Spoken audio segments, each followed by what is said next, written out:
Very good evening all of you. आज हम बात करेंगे एचएमपीवी वायरस के बारे में। एचएमपीवी का पूरा नाम आपका होता है ह्यूमन मेटा नीमो वायरस, जो कि नीमोविरिडी फैमिली से बिलोंग करता है और इनके gene single stranded negative strand RNA virus होते हैं।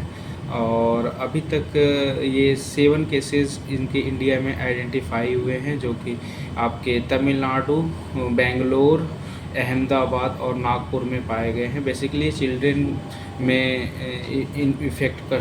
इन्फेक्शन करते हैं और इसका माइल्ड इन्फेक्शन और सीवियर इन्फेक्शन दोनों टाइप के इन्फेक्शन कॉज करता है एचएमपीवी वायरस।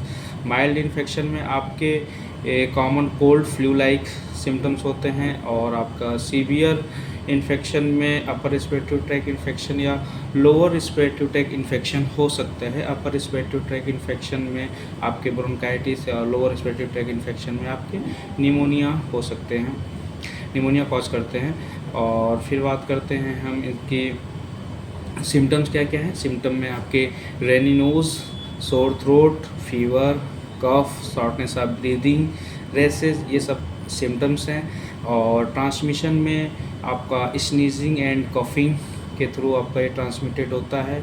और next shaking hands, hugging, kissing, इनके थ्रू भी ये ट्रांसमिटेड होते हैं। और अगर किसी सरफेस को टच कर रहे हैं लाइक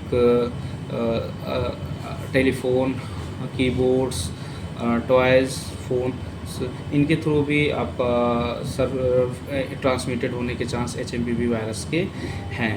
अब बात करते हैं इसके रिस्क फैक्टर के।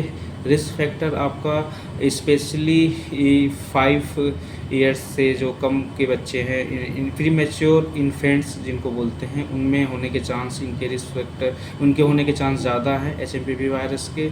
और इसके अलावा आपका immunocompromise patient like HIV patients, cancer patient और ऑटो इम्यून डिसऑर्डर पेशेंट हैं, तो उनमें भी एचएमपीवी वायरस होने के चांस ज़्यादा हैं।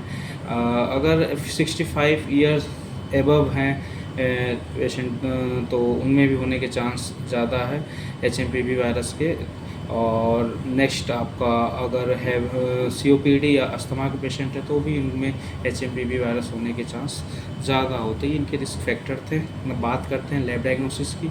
लैब डायग्नोसिस में आप थ्रोट स्वैब या फिर नेजल स्वैब लेके आप एचएमपीवी वायरस का आइडेंटिफाई कर सकते हैं। और इसके अलावा अदर डायग्नोसिस में आप चेस्ट एक्सरे या ब्रोंकोस्कोपी पेशेंट का करा सकते हैं। ट्रीटमेंट में कोई भी एंटीवायरल इसमें नहीं बनाए, नहीं चलाते हैं या और इसमें ट्रीटमेंट में आपका ऑक्सीजन थेरेपी देते हैं। और इसके अलावा आईवी फ्लूइड, पेशेंट डिहाइड्रेट ना हो। और कॉर्टिकोस्टेरॉइड दिया जाता है जिससे इन्फ्लामेशन डिक्रीज किया जा सके। और प्रिवेंशन में hand hygiening is most important part of prevention. Hand wash अच्छे से करना चाहिए and wearing mask N95 mask पहन के हमेशा रखना चाहिए। और थैंक यू।